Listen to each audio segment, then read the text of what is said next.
Breaking చూస్తున్నాం. ఏడాది తొలి చంద్రగ్రహణం కొనసాగుతోంది. మధ్యాహ్నం 3:20 మొదలైన చంద్రగ్రహణం రాత్రి 6:46 ముగుస్తుంది. మన దేశంలో విడుపు సమయంలో గ్రహణం కనిపిస్తుంది. 6:26 నుంచి 20 నిమిషాలు వీక్షించే అవకాశం ఉంటుంది. మన దేశంలో గ్రస్తోదిత రూపంలో చంద్రుడు కనిపించనున్నాడు. 4:34 నుంచి బ్లడ్ మూన్ మొదలైంది. మరో అరగంట వరకు కొనసాగుతుంది. ఆ సమయంలో చంద్రుల్లోని చాలా ప్రాంతం భూమి నీడలోకి వెళ్లిపోతుంది. ప్రపంచవ్యాప్తంగా చాలా ప్రాంతాల్లో బ్లడ్ మూన్ కనిపించనుంది.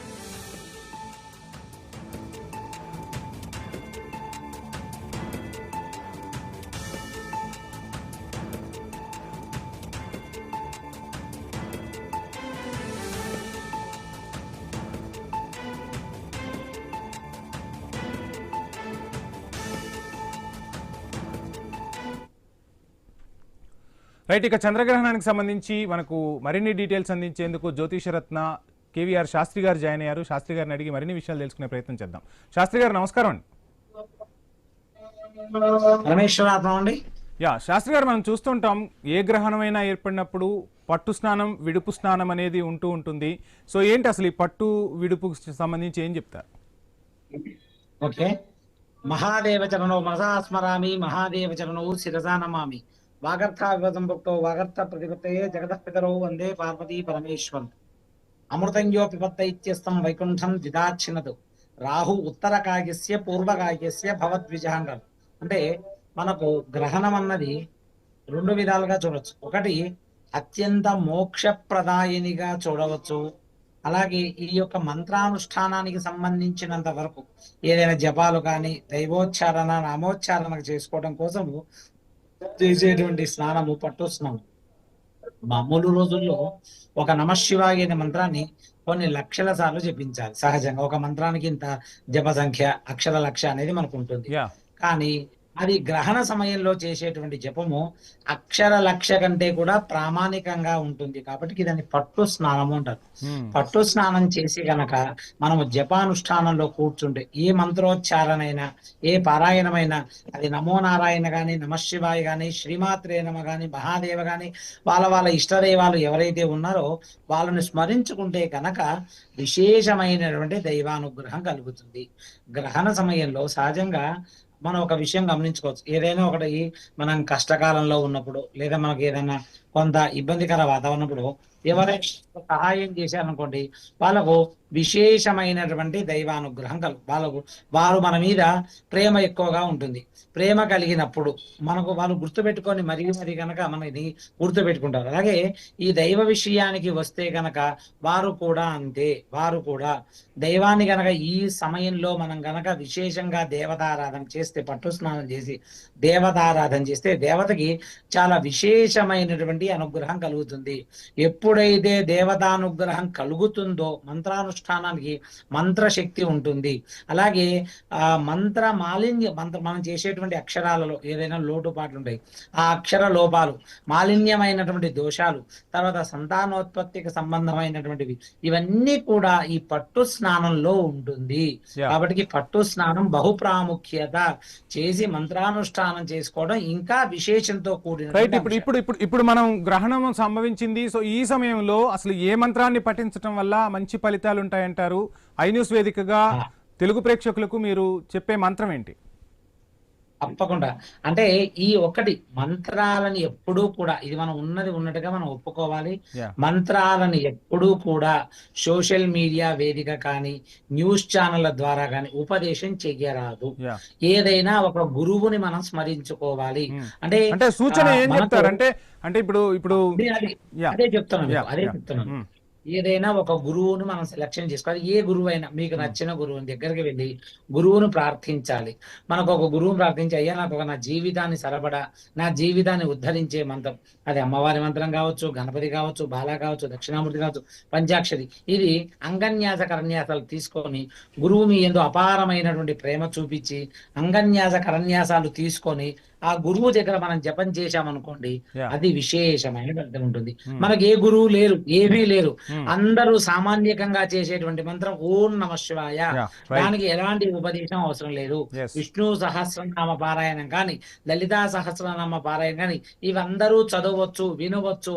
ఏమీ రాకపోతే శ్రీమాత్రే నమ, శ్రీమాత్రే నమ అని కూడా మనం అనుకోవచ్చు. అది కూడా విశేషమైనటువంటి ఫలితాన్ని ఇస్తుంది. లేదా నమో నారాయణ, లేదా నమ శివాయ, సుబ్రహ్మణ్యేశ్వర స్వామినే నమ, ఇది కూడా కాదు, ఓం గం గణపతయే నమ, మన కులదైవాన్ని స్మరించుకుంటే కూడా చాలా విశేషమైన ఫలితం ఉంటుంది. రైట్. ఇక విడుపు స్నానం గురించి ఏం చెప్తారు? అది ఎప్పుడు, అంటే ఏ సమయానికి చేయాల్సి ఉంటుంది, ఏం చెప్తారు? వాస్తవానికి మనం గ్రహణాన్ని కనుక మనం సూచిస్తే ఈ రోజు మధ్యాహ్నం 3:15 నుంచి గ్రహణం ప్రారంభమైంది. కానీ మనకి ఇండియాలో గ్రహణం ఆ సమయానికి మనం స్నానం చేయవలసింది లేదు. 5:55 సూర్యాస్తమానం తర్వాత 6:05 మనకు చంద్రోదయం అవుతుంది. కాబట్టి చంద్రోదయం పట్టిన వెంటనే పట్టు స్నానం చేసి కూర్చొని మనకున్నటువంటి మంత్రము ఏదో చదువుకోవాలి. 6:49 కొన్ని చోట్ల 46, 47, సరే 6:52, 6:50కి విడుపు స్నానం చేసేసేయాలి. అంటే గ్రహణం అయిపోతుంది, శూల అయిపోతుంది. స్నానం చేసుకొని ఇంట్లో ఉన్నటువంటి ఫోటోలు పొద్దున్న ఓపిక ఉంటే ఈరోజు సాయంత్రం చేయడం, ఫోటోలు తుడిచి బొట్టు పెట్టుకొని మనకున్నటువంటి శివలింగాలు, పంచాయతనం, దేవతార్చన ఇవన్నీ కూడా శుభ్రంగా తుడిచి వాడికి అలంకారం చేసుకొని ఇల్లంతా కడుక్కొని తల స్నానం చేసుకొని ఇల్లంతా కడుక్కొని దేవత శుభ్రంగా చూసుకొని యజ్ఞోపవీతం ఉన్న వాళ్ళు యజ్ఞోపవీతం మార్చుకొని మరలా గ్రహణ సమయంలో ఆచరించినటువంటి జపాన్ని కూడా మరొక్కసారి మరలా పునశ్చరణ చేసుకొని ఆ తర్వాత మన ఆ విధంగా కార్యక్రమాలు చేసుకొని దేవుడికి ఇంత మనకు చేతనైనంత దేవుడికి ఇంత పులిహోరో, పాయసమో, పంచభక్షమో మనకి ఏది అవకాశం ఉండి పొద్దున్నుంచి ఉపవాసం ఉండి ఉంటాం కాబట్టి మనకు ఏది వీలైతే అది దేవుడికి పెట్టి దేవుడికి నివేదన చేసుకొని 8, 7:30, 8 గంటలకల్లా భోజనం చేస్తే విడుపు స్నానం కూడా పూర్తవుతుంది. 7 లోపు విడుపు స్నానం చేయడం అన్నది శ్రేయస్కరం అండి.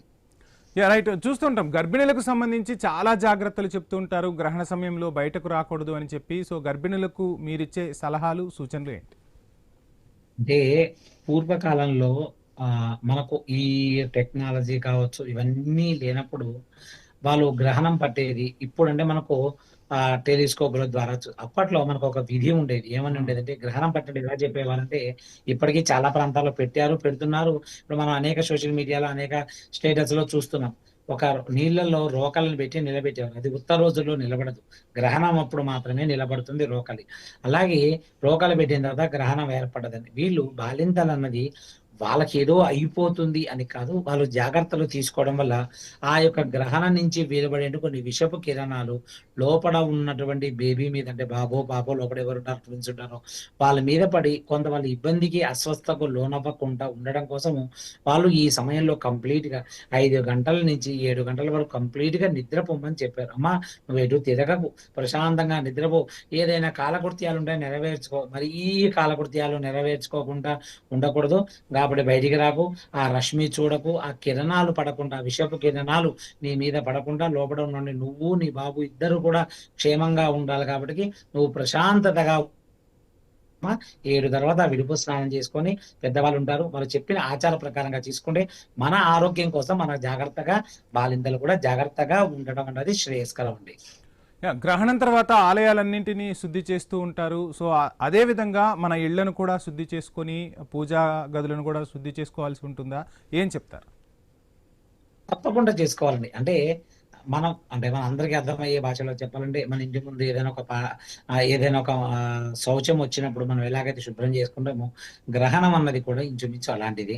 ఎప్పుడైతే గ్రహణం పట్టి ఏవైతే మనకు సూర్యులు, చంద్రులు ప్రతినిత్యం కూడా చంద్రమా మనసో జాతః చక్షో సూర్యో అజాయత ముఖ అదింద్రశ్చ అగ్నిశ్చ ప్రాణాద్వాయురజాయత అనే వేదం చెప్పబడి ఉంది. అంటే సూర్య చంద్రుల గమనం బట్టి సూర్యోదయం, సూర్యాస్తమనం, ఎన్నో ఓషధులు, ఎన్నో మొక్కలు, అలాగే ఎన్నో ఇవన్నీ కూడా సూర్య చంద్రుల నుంచి మనకు అనేకమైనటువంటి ఉత్పత్తులు.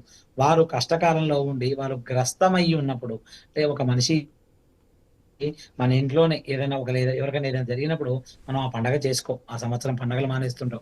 అలాగే వాళ్ళకి అలా జరిగినప్పుడు మనం కూడా ఉత్సవాలు చేయకూడదు. ఆ సమయంలో వారికి ఇంకా విశేషమైన జప సంఖ్య చేయడం వలన వారు తిరిగి ఆ శక్తిని పొందుతారు.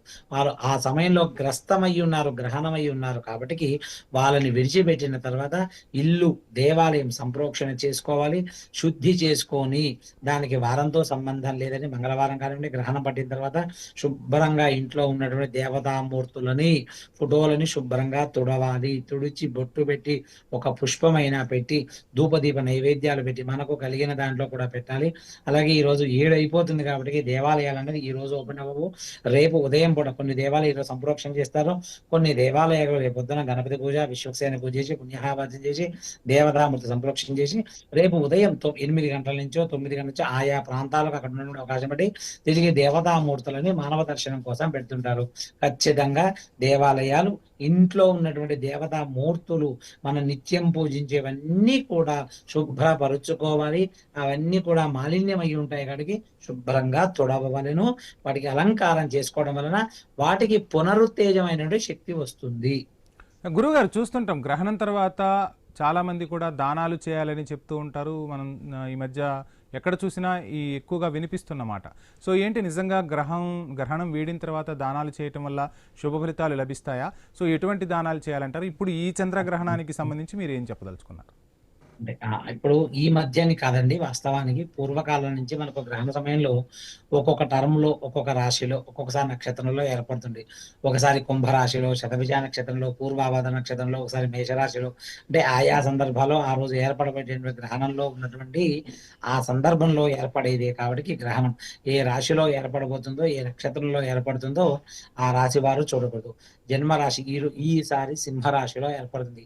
సింహరాశికి 2వ స్థానమైనటువంటి కన్యా రాశి వారు, అలాగే మకర రాశి వారు, వృషభ రాశి వారు, ఈ వృశ్చిక రాశి వారు కూడా ఈ సంవత్సరం గ్రహణంతో కొంత ఇబ్బందికర వాతావరణం ఉంటుంది.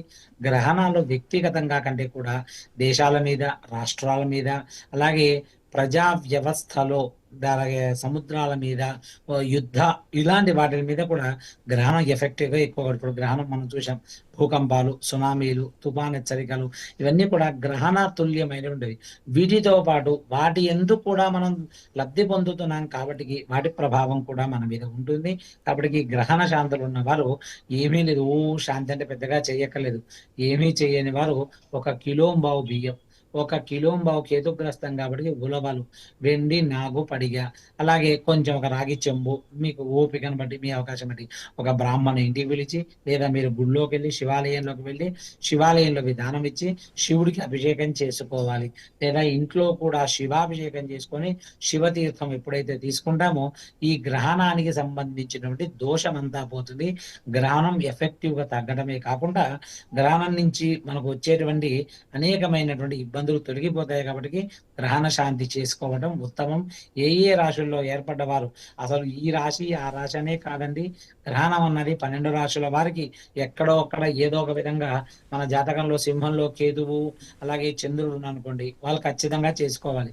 వ్యక్తిగత జాతకంలో కేతు అంతర్దశ నడుస్తున్న వాళ్ళు కూడా ఈ యొక్క గ్రహణ ప్రభావం వల్ల ఉంటారు కాబట్టి వారు కూడా శివార్చన చేసుకోవాలి.